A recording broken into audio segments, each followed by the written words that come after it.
श्री स्वामी समर्थ महाराज। मित्रों, श्री विद्यापीठम में आप सभी साधुओं का स्वागत है। पितृपक्ष शुरू हो जाएगा कुछ दिनों के बाद। पितृपक्ष में बहुत सारे लोग पितृदोष दूर करने के लिए, पितरों की शांति के लिए, पितरों के आशीर्वाद के लिए बहुत सारी चीजें करते हैं। ऐसे में काफी लोग जो है भगवान शिव का पूजन करते हैं। काफी लोग ऐसे हैं कि जो तीर्थ क्षेत्र पे जाकर श्राद्ध कर्म वगैरह करते हैं। परंतु आप ये जानते हैं क्या कि पितृदोष जो तैयार होता है वो एक दो पीढ़ी से नहीं तैयार होता। मतलब आपके जो नाना है उनका जो पितृदोष है वो आपको नहीं लगेगा, वो आपको नेक्स्ट से नेक्स्ट जनरेशन में लगेगा। क्योंकि पितृदोष को एक प्रकार से मतलब हम कह सकते हैं कि उसको दोष में कन्वर्ट होने के लिए भी बीच में दो पीढ़ियां जानी आवश्यक होती है।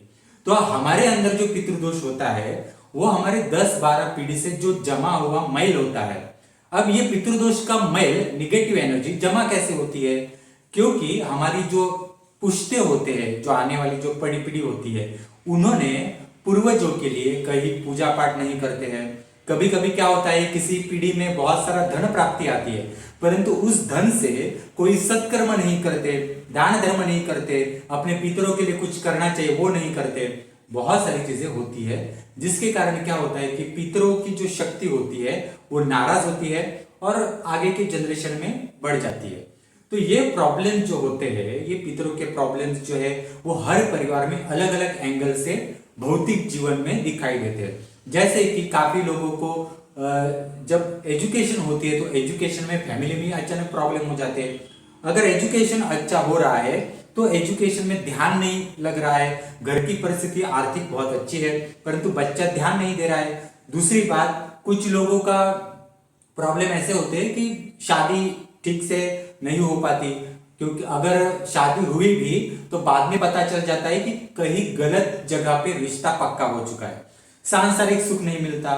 फिर इतना ही नहीं, हमारे जो फिजिकल अलग अलग प्रॉब्लम है, डायबिटिक हो और भी अलग अलग जो फिजिकल प्रॉब्लम होते हैं, बहुत लोगों को बच्चा होने में दिक्कत हो जाती है, ऐसी सारी चीज होती है। ये अलग अलग प्रॉब्लम जो है वो हमारे जेनेटिकली प्रॉब्लम होते हैं। और जेनेटिकली प्रॉब्लम जो है, जो रक्त से आए हुए प्रॉब्लम है, ये हमारे 10-12 पीढ़ी जो पहले होता है उस इतिहास में अप एंड डाउन आए हुए रहते हैं। आप नहीं जानते आपके 5-7 पीढ़ी पहले आपके जो पूर्वज है वो किस निगेटिव प्रॉब्लम से सफर हो चुके हैं। तो उनके दुख दर्द जो होते हैं हमारे ब्लड में रहते हैं और आपने उनके लिए कुछ किया ही नहीं है।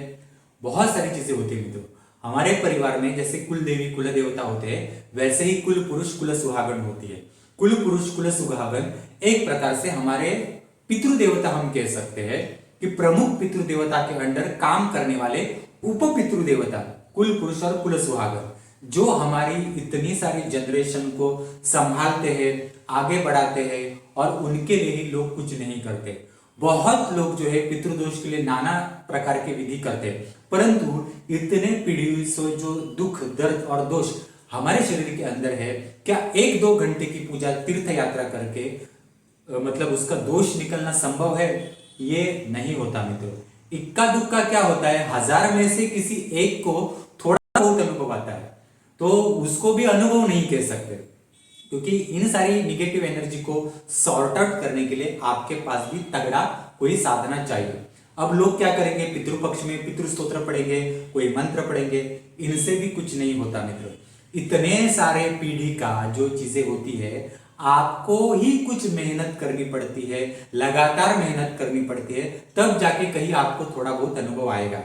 हमारे श्री विद्यापीठम द्वारा ये जो पितृदोष है, इस पितृदोष के लिए महामृत्युंजय साधना है। जितना भी कोई पितृदोष आपको लगा है, इसमें तर्पण, अभिषेक, यंत्र पूजन पूरा सिखाया हुआ है। आपको मैं बताता हूं, इसमें प्रॉपर डिटेल में यंत्र पूजन सिखाया है मित्रों। आप यहां देखिए, पूरा यंत्र पूजन इसमें सिखाया हुआ है, पूरा यंत्र पूजन इसमें सिखाया हुआ मित्रों। ये यंत्र पूजन जो है ये पूरे वर्ल्ड में महामृत्युंजय साधना का पूरा यंत्र पूजन तर्पण ये कहीं पर भी नहीं सिखाया हुआ है।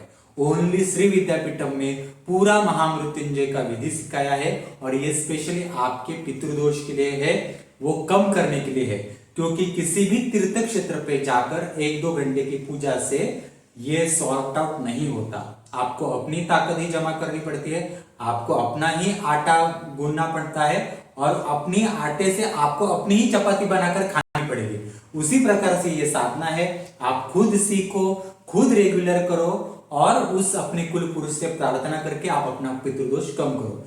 दूसरा, जिनको जेनेटिकली अपने पूर्वजों के प्रॉब्लम्स होते हैं उनके लिए ये भी साधना है, मनसा देवी की साधना है। ये भी आप मनसा देवी की साधना कर सकते हैं। ये काल सर्प दोष जो होता है, जिनके कुंडली में स्पेशली सर्प दोष है, जिनको बार बार सर्प स्वप्न में दिखाई देते हैं, उनके लिए ये सारा पूजन है। तथा जिनको कुल देवी की साधना करनी है, दुर्गा सप्तशती की साधना भी है, इसमें भी पूरा तर्पण अभिषेकम पूरा डिटेल में सिखाया हुआ है मित्रों।